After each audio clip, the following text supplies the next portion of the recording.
Welcome back to the Tundra, episode 9, presented by Nicolet Law. He's John Kuhn, Packers legend.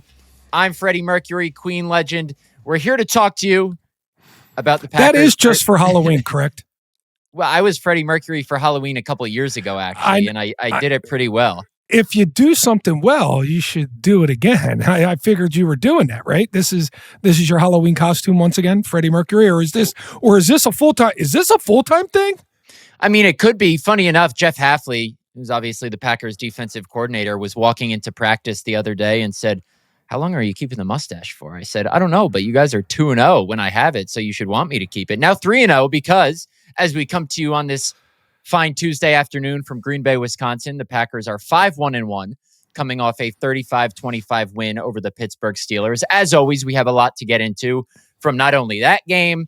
We're going to have Annie Agar on later in the episode to do our 3 overreactions or maybe underreactions segment, and then preview this Sunday's game against the Carolina Panthers. And John, your garb for today is fitting because the Packers are busting out, as we'll get to, their 1923 throwback uniforms, and you have that themed sweatshirt on right now.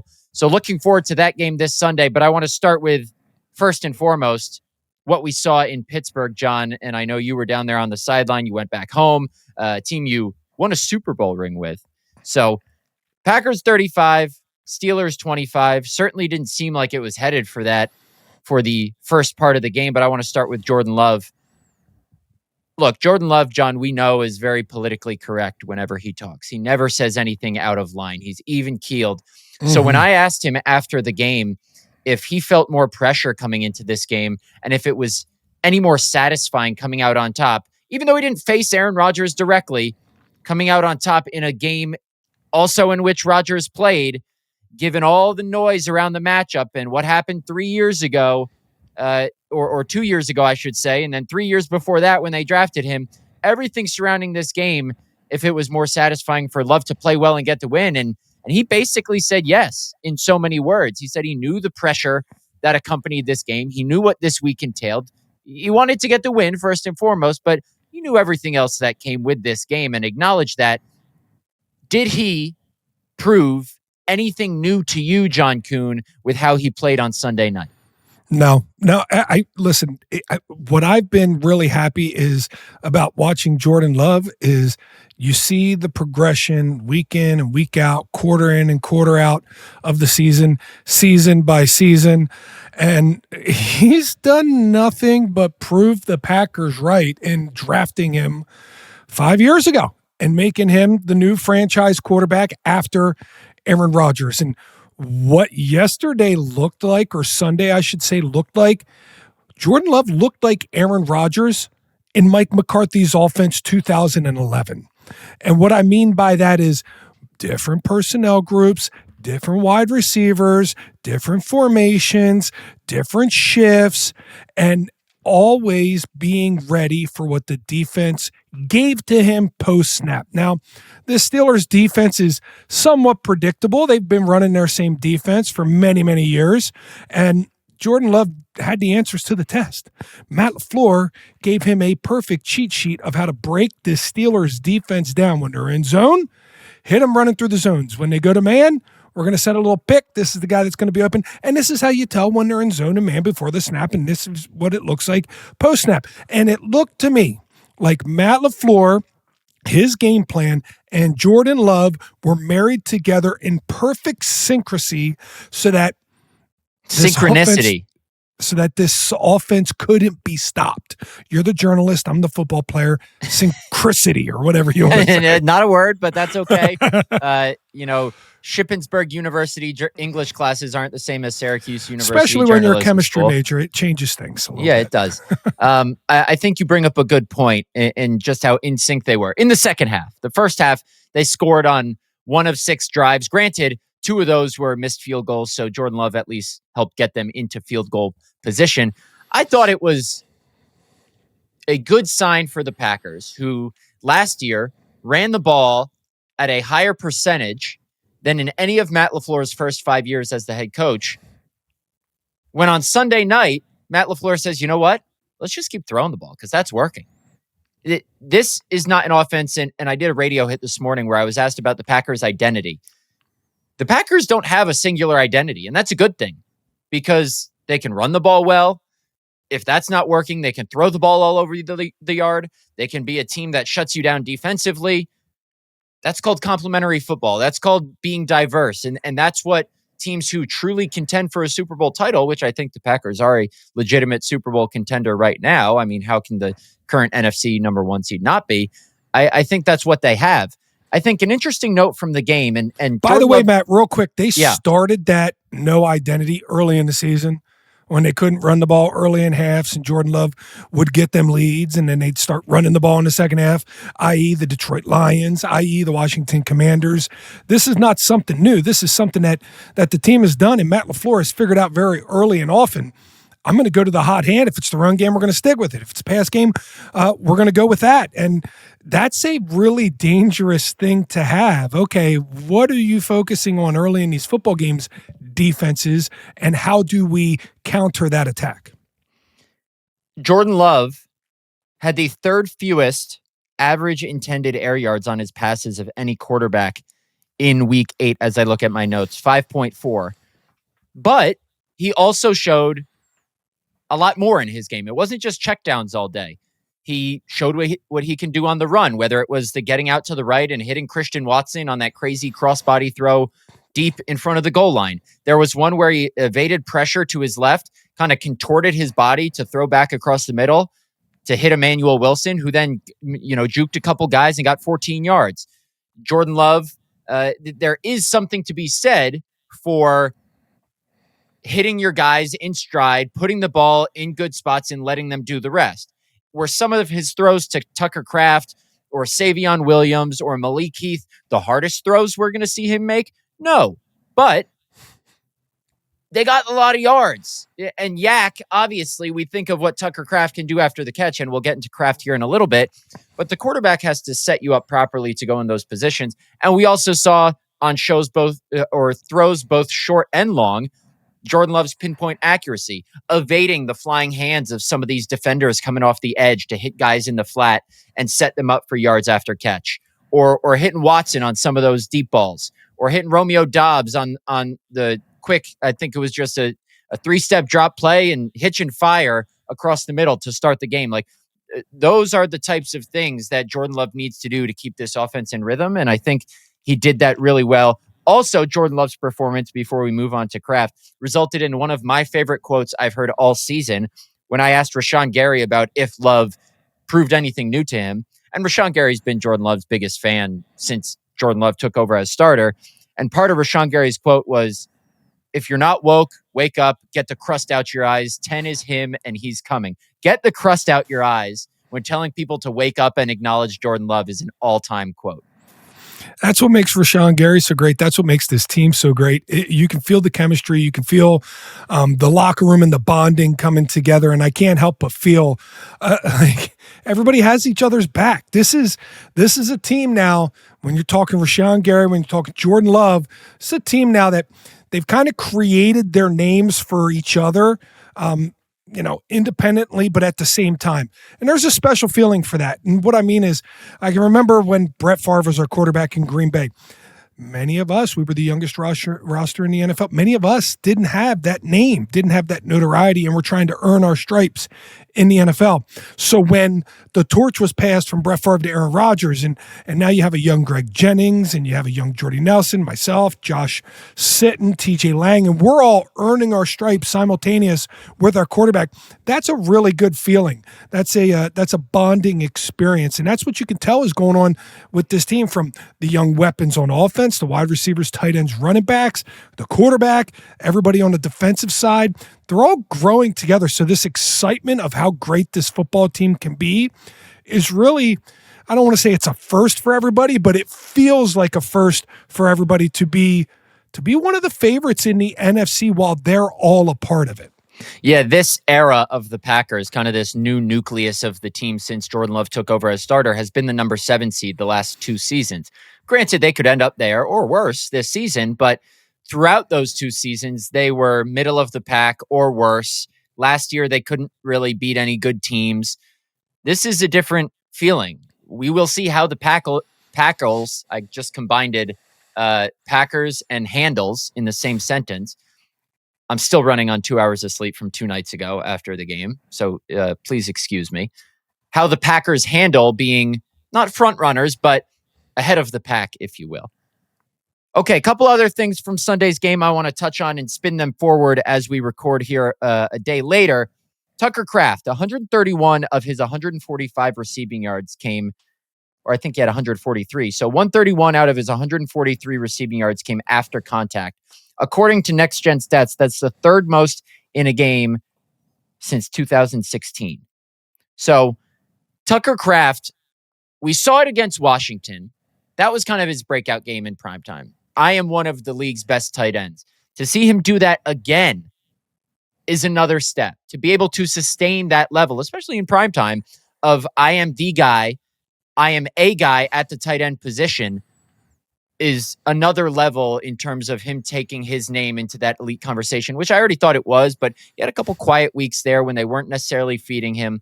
But Tucker Kraft himself and Jordan Love both saying earlier this season that good things happen when you get Tucker Kraft the ball. That rang true once again. So from your football perspective, John, what makes him so effective, not only after the catch, but as a complete tight end? Some people wear that cape that's called him.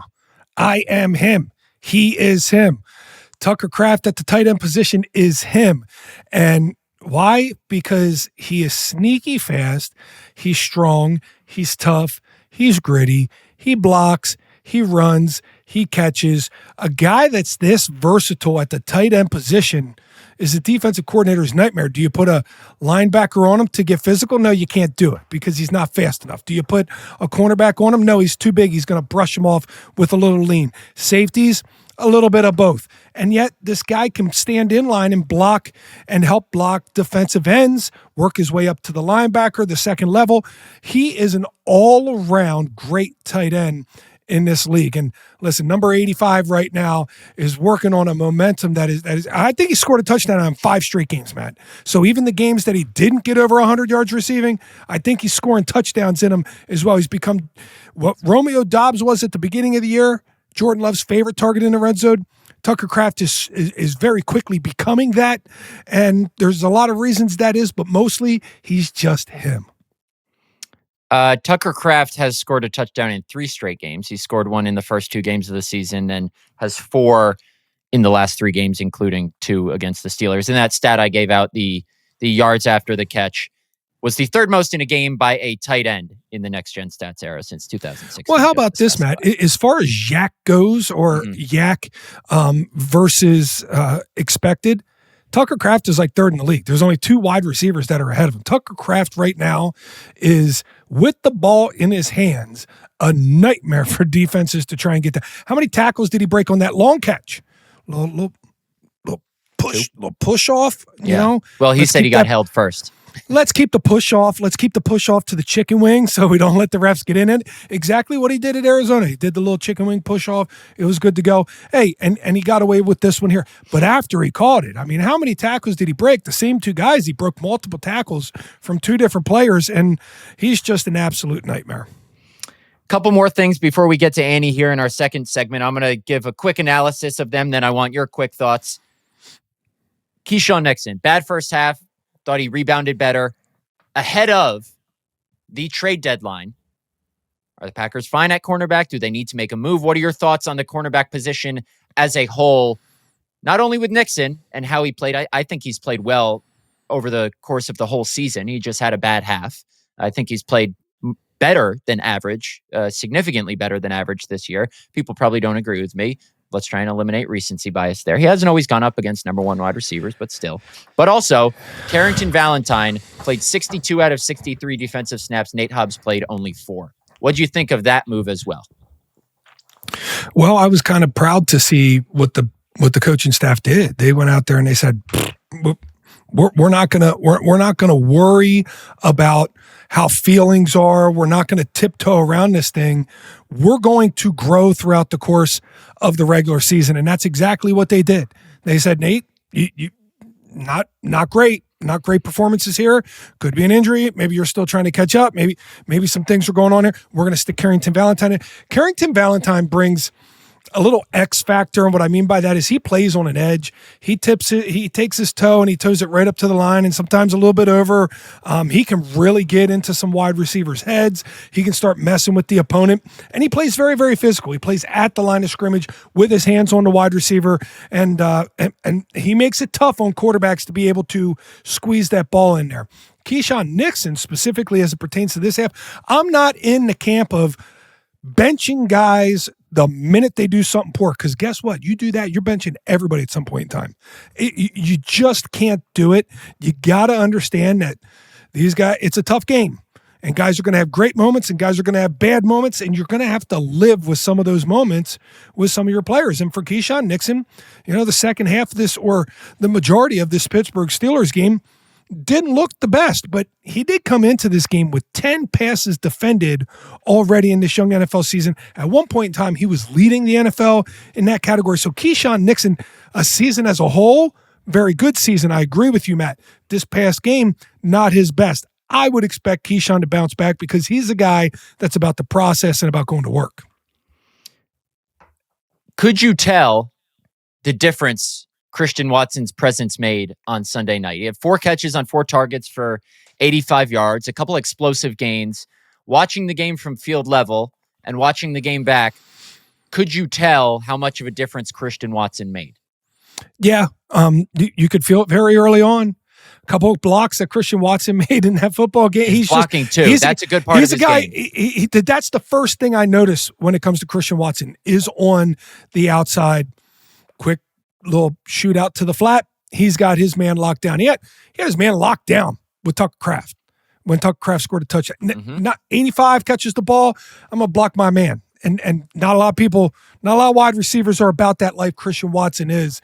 And he takes care of business. I saw him on some run plays doing the exact same thing.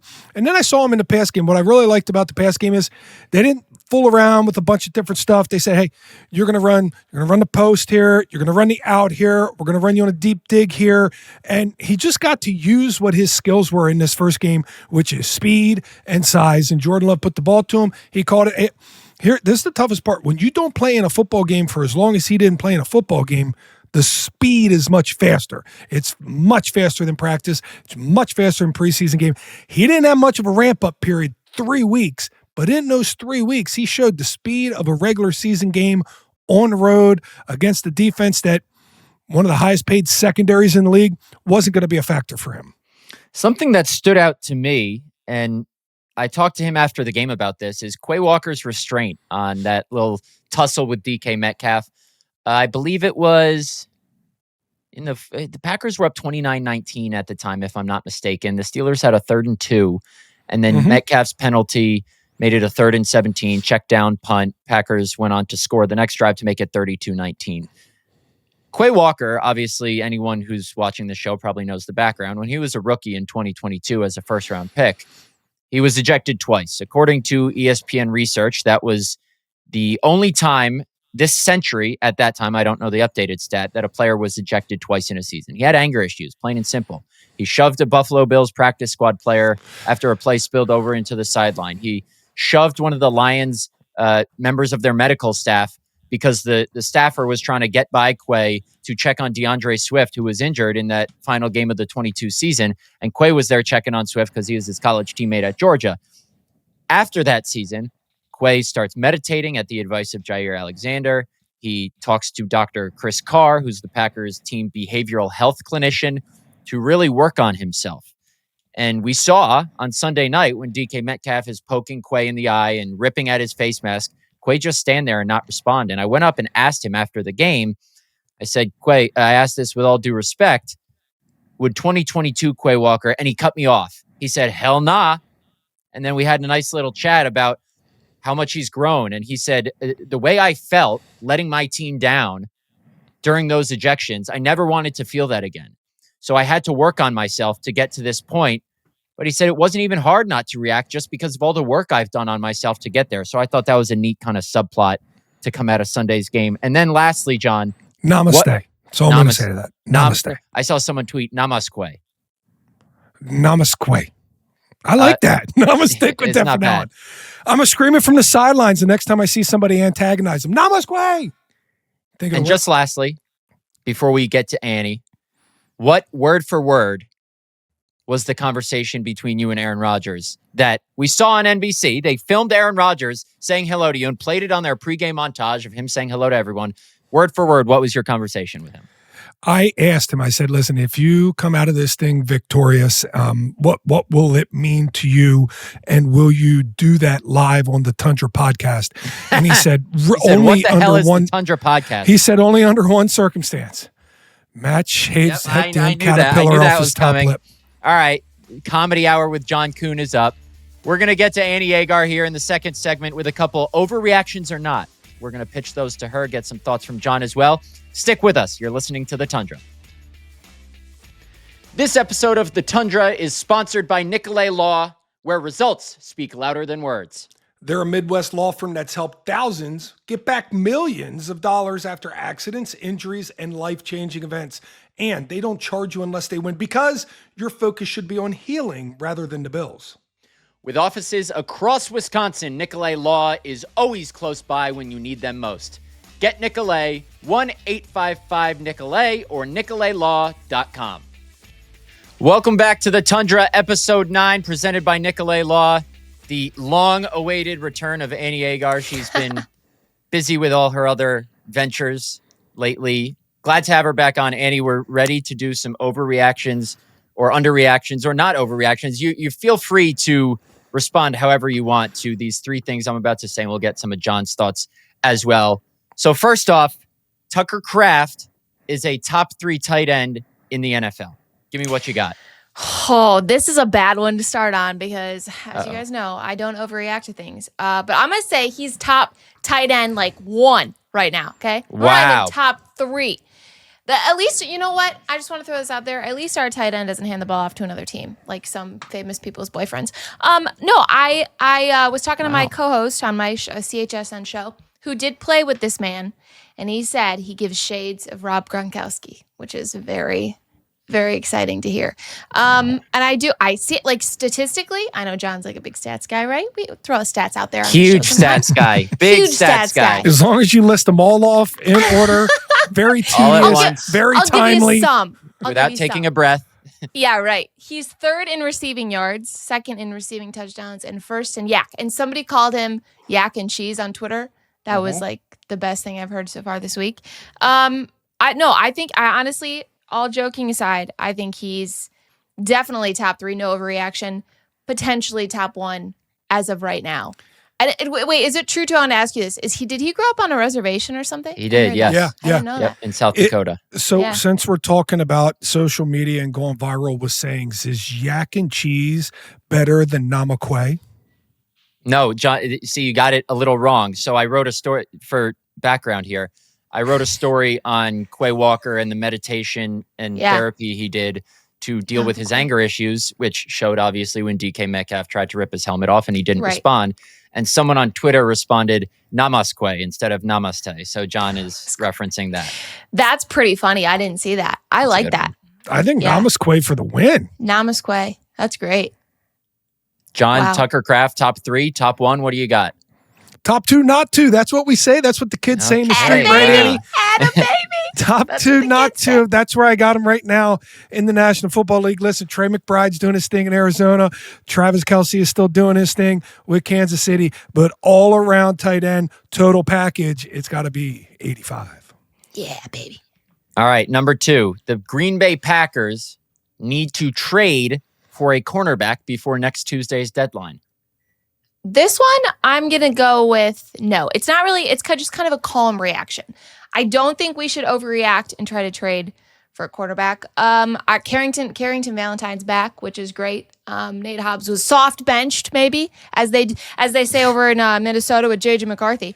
No, I think Valentine, and I've complained a lot about it on social media. Nixon freaks me out. Keyshawn Nixon, I don't feel confident about that situation. Okay. And I know we've had our quarterback issues. Wait, right? What happened this week? Listen, great, guys. He's great and until he's not. And then he's great. Well, even like not. Nate Hobbs, I think, is a great slot corner. Like, I think there's ways to use these guys. And I think if we freak out and try to trade for a cornerback, like it's so expensive to try to get, like Marshawn Lattimore, the deal last year. Like that was a lot of capital that they and took it's been for a him. disaster. And it's been a disaster. He's Although been he did bad. did he have one of the picks this week? I think he did. Yeah, he had a really against good pick last Mahomes. night. Yeah, that was it though, probably. Yeah, I don't know. I don't think we should trade for one, but you guys tell me.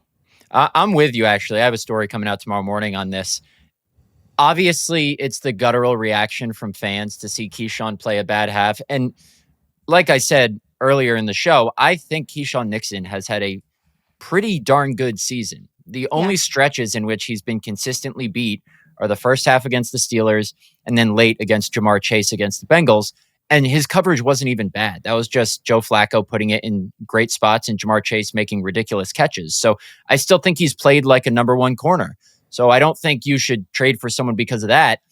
And then Carrington Valentine showed on Sunday night why he's a starting caliber player. And if Nate Hobbs is more of an inside guy or a number 3 outside corner, is it a quote unquote miss from Goody in free agency? As of now, it looks like it, but you know, they have enough going good for them elsewhere on the team that you can kind of sweep that under the rug. Say, okay, if he's a depth piece, fine. We can admit our mistake later. You also have to consider who's out there on the trade market. Right. Deontay Banks, you know, we pulled some of our athletic writers were throwing out guys who are available. The very first name thrown out in our Slack channel was Jair Alexander. So I thought that was funny. Imagine if the Packers traded like a 7th round pick for him. That would be so funny. But you got to wonder, like, is anyone on the market a clear upgrade over who you have already? And I just don't see that.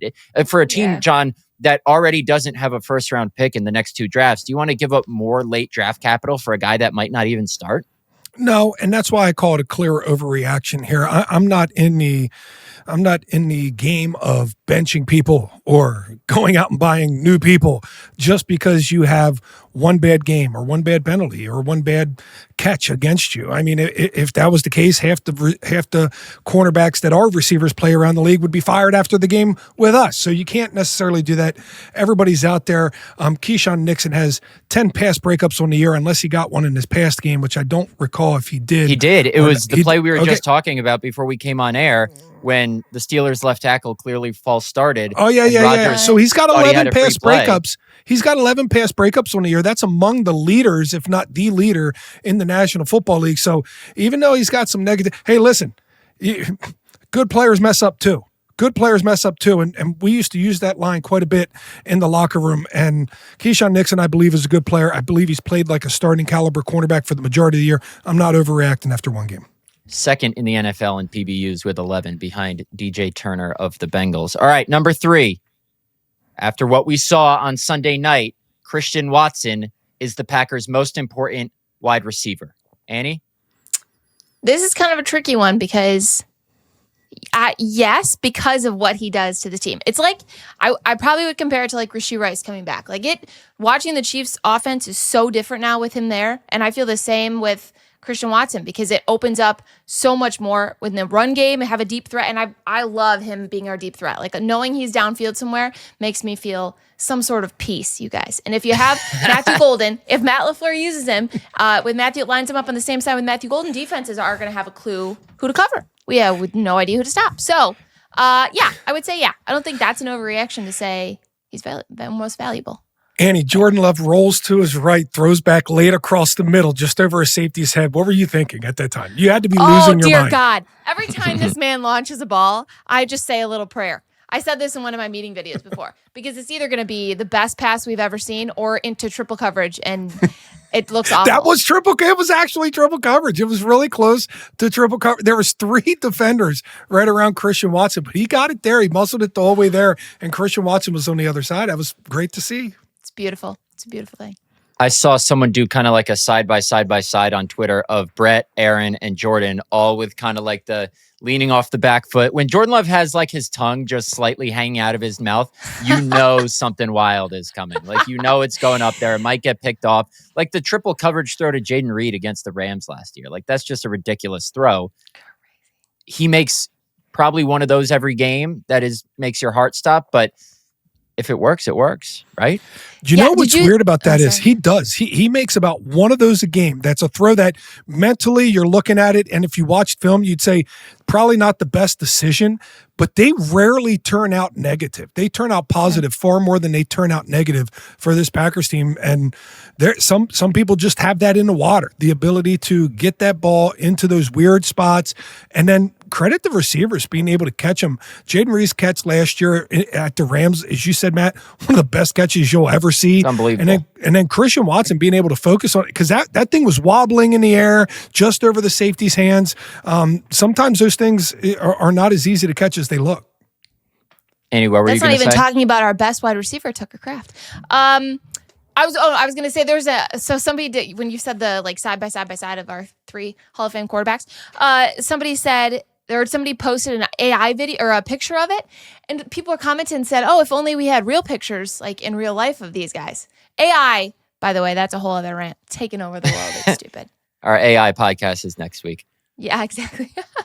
So before we get out of here, Annie, and thank you for joining us, give me the overall vibe that you're sensing among the fan base. Are we all back in on Super Bowl or bust? Because as we know, the narrative can change week to week. After the first 2 weeks, it was Super Bowl. After the Browns and Cowboys games, it was fire LaFleur. After 2 ugly wins, it was, all right, what do we got here? Where are we at right now? We are about the most inconsistent fan base, and I partake in that. I am part of that.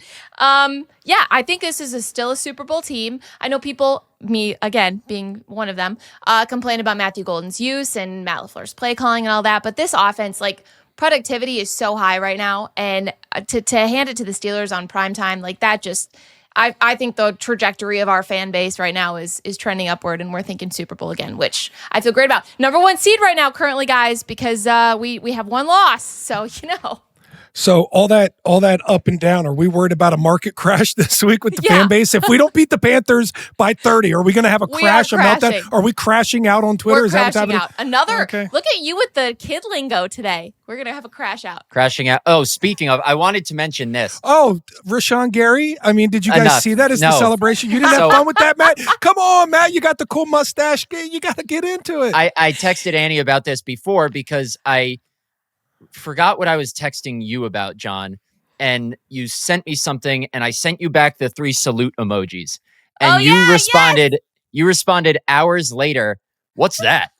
And I had no idea what you were talking about because it was hours after. So I said, "What's what?" And you said that emoji. I was like, "That's a salute." Like, and what'd you say? It's the best emoji ever. It can be used in so many different facets of responses. I love it. It could Here's be like what John texted me. I hear you. I love it. What'd he say? I just use it as like a thank you for your service. Right. And John said, "That's a dumb emoji. Seen it before. Always wondered." It's half a head, and it doesn't even look like a hand. It looks like a closed fist. It's the dumbest thing I've ever seen. It's a dumb emoji. If we're ranking emojis, that thing is the Tennessee Titans of emojis. I'm telling you, it's awful. Brutal. What is this, an Annie Agar video? We're giving jokes, John? Exactly. What are we doing? By the way, I do want to ask Annie, since it's Halloween, what are you dressing up as for Halloween? And are you giving out candy?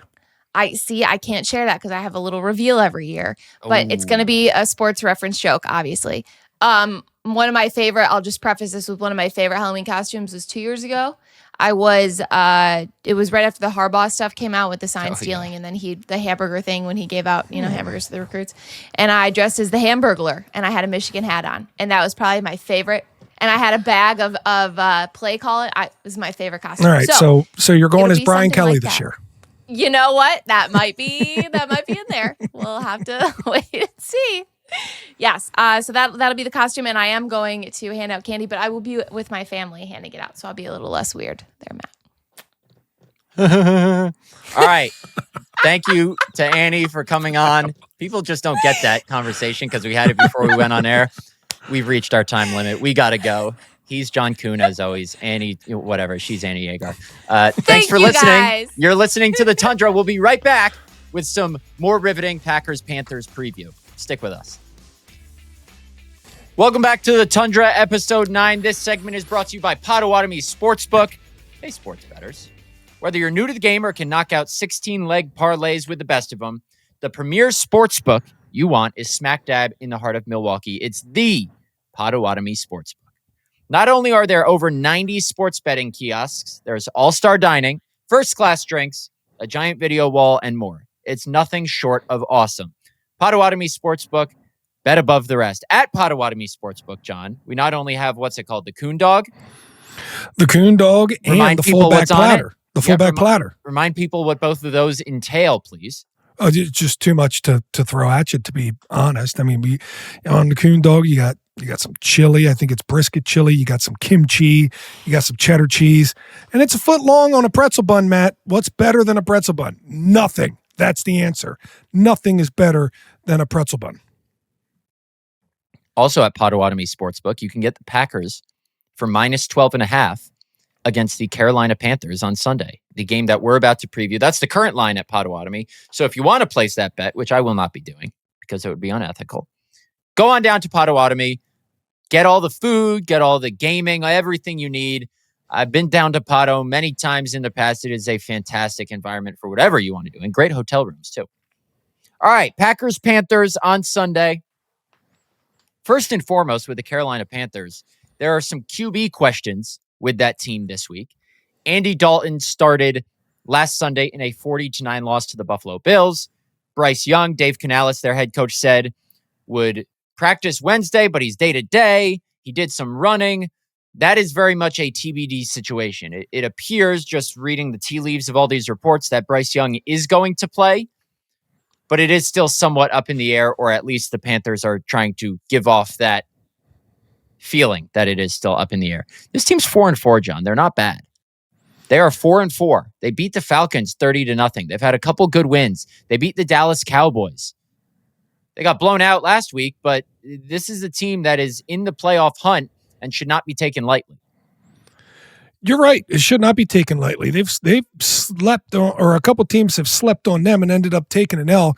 Cowboys being one of them, Falcons being one of them, two teams that have some impressive wins or ties of their own. So a couple of teams ran against the Carolina Panthers and found out, hey, this team, it's like any other team in the National Football League. If you take them lightly, if you don't take them seriously, they can come back to bite you. Now, Bryce Young was looking like he was ready to take that next leap, that next jump in his career before having that injury, having that setback. So if he's back at 100%, the Packers, I believe, have a little bit more to worry about than if they're facing Andy Dalton. Doesn't seem to bring the same punch with that offense that Bryce Young did. But hey, their defense is capable. They have some turnovers as well. And every time I say that, I just think back to the Packers and how they have literally no takeaways. I mean, they got one this past game against the Steelers, but when you start looking around, this is the way that you play a football team like the Carolina Panthers. You don't turn the ball over. You yourself try to turn the ball over. You play sound defensively and on special teams, and you should be able to win this football game. I think when you look at the offense for the Carolina Panthers, the run game is the one that really scares you. The run game is the one that you're going to want to come out and really try and stop right away. The Panthers, compared to the Packers, have more turnovers. They're tied for 20th with 7 takeaways this season. So not a huge threat that defense poses in that department, but their defense is pretty solid in terms of yards per game allowed. They're 11th, 10th in passing defense, 16th in rushing defense, 20th in points. Their running game on offense is what we got to keep an eye on here going into this matchup. They are 5th in the NFL in rushing yards per game. And it's interesting because Rico Dowdle entered the year as their number 2 behind Chuba Hubbard. And Chuba started the year, obviously, as the starter, but because of an injury, Rico Dowdle was the main guy for their games in week 5 and 6. And looking at his numbers here, in week 5, 23 rushes for 206 yards and 1 touchdown. Week 6, 30 rushes for 183 yards and 1 touchdown. Then the last 2 weeks, when Chuba Hubbard has been back, they've done a split backfield. So last week, it was 8 rushes for Dowdle for 54 yards, 12 for Hubbard for 34 yards. The week before, it was 17 for 79 for Dowdle and 14 for 31 for Hubbard. Those were the last 2 games, those totals, in one way or another. I can't remember which way I wrote it in my notes. But the bottom line is they have gone back to a split backfield despite the success that Rico Dowdle had on his own. And Chuba Hubbard has been pretty inefficient in his yards per carries over the last 2 games. But Panthers have a solid offensive line, solid run blocking unit up front. Packers are, I think, third in the NFL in rushing yards allowed per game. That is where the Panthers could potentially hurt them, is on the ground, as they have one of the better rushing attacks in the league. We saw the Pittsburgh Steelers do it a little bit in this past game, especially in the first half, and they really schemed up nicely for the Packers, putting a couple 300-pound tight ends to Micah Parsons, moving some things around, and that might be something that the Carolina Panthers look to emulate when they come in here. They, too, have a pretty stout offensive line. They can push some people around. I think Dowdle's the more explosive big playback out of the two between him and Chuba Hubbard, but they're both very capable guys. So a 1-2 punch, there's never anything wrong with that. And the Packers, this is good versus good. Their defense is just as good at stopping the run as the Panthers are running the football. So I think that'll be an exciting matchup to look into. So a couple things from a Packers perspective, looking ahead toward this game. I want to touch on the kicking situation. Matt LaFleur, when he talked to us yesterday, basically said straight up he didn't think that Brandon McManus was still injured, and that's why he missed those two kicks, one short from 57, one wide left from 44. McManus hasn't been as nails as he was last year. Some of that not entirely his fault. There were a couple blocks in there, as we know, early in the season, one on a field goal, one on a PAT. But the Packers were careful with this one. McManus said he thought he could have played before missing a game. Haversick comes in, makes 10 of 10 kicks, 6 PATs, 4 field goals. McManus is going to have to show consistently that he is the kicker that he was last year, and that he's the one they signed to a 3-year extension. Or else, I'm not saying they're going to go back to Haversick, but he's still on the roster, the active roster. If they cut him, he may very well get claimed by someone. I'm not saying if McManus misses a couple more, they're going to go back to Haversick, but the noise outside the building is going to get loud if he keeps kicking like he has at times this season, including Sunday night, especially with Haversick still on the active roster, John. Yeah, so his worst kicking performance for a season was his rookie year, 9 for 13. Ironically, he's 9 for 13 right now through the 7 games that the Packers have played this season. So he is not doing statistically as good as he has done historically, but McManus is a seasoned vet. And there was a lot of good feels, good vibes around the Packers team, around the locker room, around the organization with, we don't have to worry about our specialists for a while. We got a kicker, we got a punter, we got a long snapper, and we feel good about all three. And those good vibes go a long way to special teams executing. I don't think the Packers have anything to worry about with McManus. I don't think McManus has anything to worry about with the Packers. But you do have to imagine, you kept Lucas Haversick on the roster this past week, and McManus kicked in it. You're most likely going to keep Lucas Haversick around for at least another week as McManus gets closer to 100%. Maybe he's 95, maybe he's 98, who knows, but until he gets to 100%.